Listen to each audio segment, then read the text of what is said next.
LCR, LCR circuit, इसको हम किस में जोड़ते हैं, किसी ऑल्टरनेटिंग सर्किट में जोड़ते हैं। तो मान लो आपने एक इंडक्टर, एक कैपेसिटर और एक रजिस्टर तीनों जोड़ दिए किसी ऑल्टरनेटिंग सर्किट से। अब ये तीनों सीरीज में है, ये सीरीज LCR की बात हो रही है। जब तीनों सीरीज में है तो तीनों में जो चीज सेम रहेगी वो करंट सेम रहेगा। तो अब की बार मैं करंट को गिवन मान लूंगा कि मुझे करंट गिवन दे रखा है I = I0 sin ω t, current given मान लेता हूं मैं। तो अब तीनों में करंट सेम जाएगा। अब इंडक्टर और कैपेसिटर और रजिस्टर, रजिस्टर के लिए, अच्छा इन तीनों के लिए मैं करंट को किसी भी टाइम पे इस तरह से शो कर सकता हूं, इस डायरेक्शन पे, किसी भी टाइम पे, चूंकि करंट सब में सेम होगा, डायरेक्शन भी सेम होगा। किसी टाइम पे करंट मान लो ऐसे होता, तो उस टाइम पे जो वोल्टेज होता रजिस्टर का वो तो सेम फेज में होता, इस तरह से होता। इंडक्टर में वोल्टेज, सॉरी, जो इंडक्टर होता है, हाँ, उसमें वोल्टेज आगे होता है, करंट पीछे होता है। तो इंडक्टर का जो वोल्टेज होता वो π/2 आगे होता, और कैपेसिटर का जो वोल्टेज होता वो π/2 पीछे होता। तो अगर मैं इन चीजों को अलग से ड्रॉ करूं, ये जो मैंने तीन यहाँ पे डायग्राम बनाए हैं, इन तीनों को अलग से अगर एक ग्राफ पे शो करा जाए तो कैसे बनेगा ग्राफ? ग्राफ कुछ यूं बनेगा वो,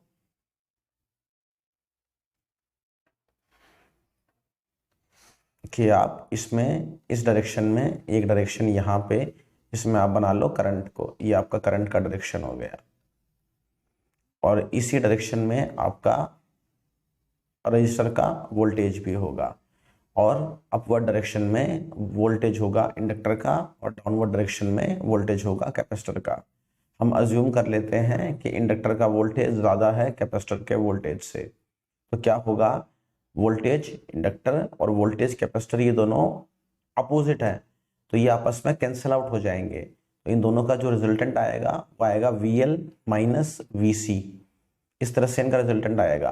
तो हमारे पास अब जो ग्राफ बनेगा वो बचेगा कि एक तरफ तो होगा VL - VC वेक्टर, और एक तरफ हो जाएगा VR। वैसे तो वोल्टेज वेक्टर नहीं होता, लेकिन यहाँ पे डायरेक्शन की बात है इसलिए इस तरह से ड्रॉ करने हैं। तो इन दोनों का जो रिजल्टेंट होगा वही होगा नेट EMF का डायरेक्शन, इस तरह से। तो यही डायरेक्शन करंट का भी था, करंट भी इसी VR के अलोंग था। तो जो ये एंगल बनेगा दोनों के बीच में फाई, यही वो एंगल होगा जो करंट और EMF के बीच में होगा। तो यहाँ जब हमने सीरीज LCR में डायग्राम बनाया तो हमारा डायग्राम बना कुछ ऐसा, और इस डायरेक्शन में था करंट। तो इन दोनों का जो रिजल्टेंट होता वो होता EMF, और ये एंगल इनके बीच का ये होता पाई। तो सबसे पहले बात करते हैं जो इनका रिजल्टेंट EMF होता उसकी वैल्यू कितनी आती। तो वैल्यू के लिए हम वेक्टर वाला फॉर्मूला लगा सकते हैं। दो वेक्टर्स परपेंडिकुलर हैं, तो अगर दो वेक्टर्स का रिजल्टेंट हमको निकालना होता है तो फॉर्मूला होता है उनके मैग्नीट्यूड के टर्म्स में ये रिजल्टेंट का फॉर्मूला। तो यहाँ पे तो रिजल्टेंट हो जाएगा E0, EMF के मैक्सिमम वैल्यू, और पहले वेक्टर की जगह आ जाएगा VL - VC, तो उसका स्क्वायर। दूसरा वेक्टर हो जाएगा VR, उसका स्क्वायर, और फिर इनकी जरूरत नहीं पड़ेगी क्योंकि यहाँ पे थीटा कितना है 90, तो cos 90 0, तो ये टर्म खत्म, तो ये बचेगा बस। तो E0 की वैल्यू कितनी हो जाएगी? अब V की वैल्यू, तो V होता है I × R। अगर इंडक्टर के लिए बात करूं तो उसका वोल्टेज हो जाएगा V = IR, I current, resistance inductor का XL होता है। ऐसे कैपेसिटर के लिए बात करूं वोल्टेज की, तो करंट इनटू कैपेसिटर का रेजिस्टेंस वो XC होता है, उसका स्क्वायर, प्लस रजिस्टर के लिए बात करूं तो उसका वोल्टेज तो IR होता है, तो I² R हो गया यहाँ पे। अब ये दोनों में I0 कॉमन है, स्क्वायर है, तो I0 तो बाहर आएगा, साथ में स्क्वायर को भी बाहर लेकर के आएगा। तो यहाँ बचेगा XL - XC का स्क्वायर, यहाँ बचेगा I0 का स्क्वायर इनटू में R²। अब ये I0 स्क्वायर दोनों में कॉमन है, बाहर आएगा रूट से, तो बाहर I0 आएगा। यहाँ पे जो बचेगा वो बचेगा R² प्लस XL - XC, इसका होल स्क्वायर। ये वैल्यू आई E0 की। अभी ये I0 इसके नीचे चल जाएगा, तो E naught upon I naught, ये वैल्यू हो गई under root R square plus XL minus XC का होल स्क्वेयर। अब EMF upon current, EMF upon current यानी कि वोल्टेज अपॉन करंट, ये टेक्निकली होना क्या चाहिए, ये होना चाहिए रेजिस्टेंस। तो ये जो टर्म आई है ये किसको बिलोंग करनी चाहिए, ये किस डायमेंशन की टर्म है, ये रेजिस्टेंस के डायमेंशन की टर्म है, इसीलिए इसको बोलते हैं Z। Z का मतलब इम्पीडेंस, और इम्पीडेंस का मतलब हो जाता है जो कलेक्टिव रेजिस्टेंस हो जाएगा इंडक्टर का, कैपेसिटर का और रजिस्टर का, उसको हम बोल देते हैं Z इम्पीडेंस। और इम्पीडेंस का फॉर्मूला होता है under root R square plus XL minus XC इसका होल स्क्वेयर। तो यहां से हमारा काम एक तो हो गया रेजिस्टेंस निकालना, दूसरी चीज जो हमको निकालनी है वो निकालना है एंगल। अब अगर ये ट्रायंगल की बात करूं तो ये ट्रायंगल था, तो इसमें मैं VL माइनस BC को उठा करके यहां पर भी ला सकता हूं, पैरेलल शिफ्ट कर सकता हूं खुद के। तो जो हमारा ट्रायंगल बनेगा वो ये बनेगा ट्रायंगल, इसकी ये साइड हो जाएगी VL माइनस BC, ये साइड VR और ये साइड हो जाएगी ई नॉट।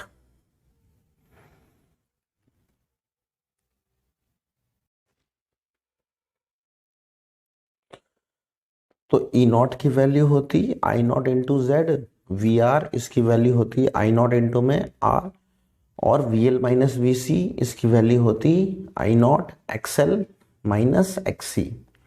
तो मैं इस ट्राइंगल में से हर साइड में से आई नॉट कॉमन आ रहा है तो कॉमन ले सकता हूं, तो एक और ट्राइंगल बनाया जा सकता है। इस ट्राइंगल में ये साइड तो हो जाएगी Z, ये साइड हो जाएगी XL माइनस XC और ये साइड हो जाएगी R। तो इस ट्राइंगल का नाम होता है इम्पीडेंस ट्राइंगल, इम्पीडेंस ट्राइंगल बोल देते हैं इसको। और ये हमको एंगल निकालने में हेल्प करता है, क्योंकि हमको एंगल ये पता होता है कि एंगल ये फाई है, पर आपको पता होना चाहिए कि ये किसके लिए, ये किस केस में है, नीचे कौन है, करंट है, और ऊपर कौन आ रहा है, एक्चुअली में ईएमएफ है। तो फाई एंगल ऐसे आ रहा है, तो यहां से आप एंगल निकाल सकते हो बड़ी इजीली। tan फाई का फॉर्मूला लगा दो, तो tan फाई का फॉर्मूला परपेंडिकुलर अपॉन बेस, तो XL minus XC upon R. या फिर आपने इस ट्रायंगल में लगाया होता तो VL माइनस BC अपॉन में ये आता VR, फिर वही बात थी आई नॉट कॉमन आता, आई नॉट कॉमन आकर के कट जाता दोनों तरफ, तो फॉर्मूला तो वही आना था XL minus XC by R। तो अब देखो ओवरऑल स्टार्टिंग में हुआ क्या, आप करंट लेकर के चले थे, आपके पास करंट था I बराबर आई नॉट साइन ओमेगा टी, आपने निकालना था EMF। तो EMF निकालने के लिए आपको दो चीजें निकालनी थी, एक तो E नॉट, एक तो ये कि जो पीक वैल्यू आएगी वो कितनी आएगी, एक तो E नॉट निकालना था, और एक निकालना था आपने फाई कि फेज डिफरेंस कितना होगा, एंगल कितना होगा। तो फाई हमको यहाँ से मिल गया, tan फाई इक्वल टू ये वैल्यू या फिर ये वाली वैल्यू जैसे रखना चाहो, तो फाई मिल गया। फिर रह गया सवाल E नॉट का, तो E नॉट कैसे मिलेगा हमको, तो E नॉट का फॉर्मूला क्या हो गया, आई नॉट इंटू में Z। तो हमको आई नॉट पता है और Z निकाल लिया हमने, तो हमारा काम हो गया, E नॉट निकल गया। पर एक तो ये न्यूमेरिकल है, हमको इंडक्टर की वैल्यू दे रखी है, इंडक्टेंस की, कैपेसिटेंस की और रेजिस्टेंस की, हमको करंट दे रखा है, करंट की वैल्यू ये है, हमको निकालना है EMF इंडक्टर का भी, कैपेसिटर का भी और रजिस्टर का भी। सबसे पहले हमको चाहिए होती है ओमेगा, तो ओमेगा वो टर्म होती है जो टाइम से मल्टीप्लाई होती है, तो ओमेगा की वैल्यू 80 हो गई। यूनिट्स क्या होते हैं ओमेगा के, तो वैसे तो उसके बारे में बात कर सकते हैं डायरेक्टली, बट वो ओमेगा एक तरह से 2 पाई अपॉन टाइम वैसे ले सकते हो, तो रेडियन पर सेकंड में यूनिट आते हैं इसके। तो सबसे पहले तो आप Z निकाल लो, यानी कि इम्पिडेंस निकाल लो, नेट रेजिस्टेंस निकाल लो। तो Z की वैल्यू क्या हो जाएगी, तो R स्क्वायर, तो R कितना है 10, तो 10 का स्क्वायर प्लस XL। अब XL क्या होगा, ओमेगा इंटू में L, ओमेगा, ठीक है, XL या और XC को या तो पहले अलग से निकाल लेते हैं। XL की वैल्यू क्या आएगी, ओमेगा इंटू में L, तो ओमेगा है 80, L कितना है 100 और मिली हेनरी, तो मिली तो 10 टू द पावर -3, तो 1 2 3 ये कट गए 3 से, तो ये हो गया 8 ओम, यूनिट ओम आएगा इसका।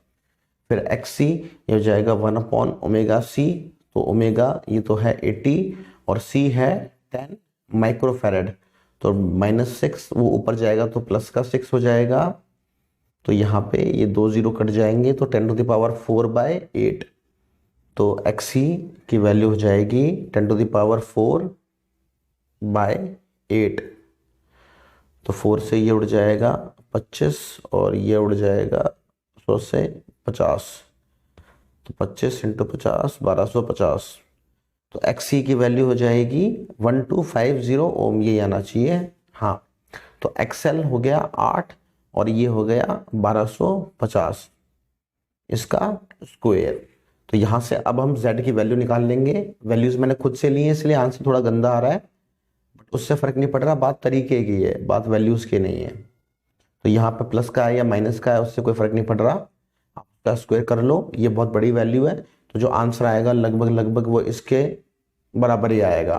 तो आप मान के चल सकते हो कि जो आंसर आएगा आपका वो लगभग लगभग कुछ इतना ही आएगा। सपोज यहाँ पे मान लो 0.3 आ गया, तो ये तो निकल गई आपके पास z की वैल्यू। फिर आप निकाल लो tan phi, तो tan phi की वैल्यू होती है xl - xc/r, तो xl पता है हमको कितना आया था 8, xc कितना आया था 1250, r कितना है 10, तो यहाँ से इसकी वैल्यू कितनी आई -1242/10, यानी कि -124.2, ये वैल्यू आई tan phi की। तो यहाँ पे ये नेगेटिव वैल्यू शो कर रही है कि जो सर्किट है उसमें कैपेसिटर डोमिनेट कर रहा है, तो phi की वैल्यू यहाँ से आ जाएगी tan इनवर्स phi। आप चाहो तो आप यहाँ पे सिर्फ पॉजिटिव वैल्यू ले सकते हो, वो तो आपको पता लग ही गया कि जो अब की बार, जैसे पहले क्या हुआ था, पिछली बार जब सर्किट में हमने करा था तो हमने इंडक्टर को पावरफुल माना था, अब की बार कैपेसिटर पावरफुल है, तो इस तरफ ऐसे आएगा ग्राफ, यहाँ पे आएगा VC - VL और यहाँ पे आएगा VR, तो अब की बार EMF यूं आएगा, तो अब की बार जो EMF है वो करंट से पीछे आ रहा है, इसीलिए एंगल नेगेटिव आ रहा है।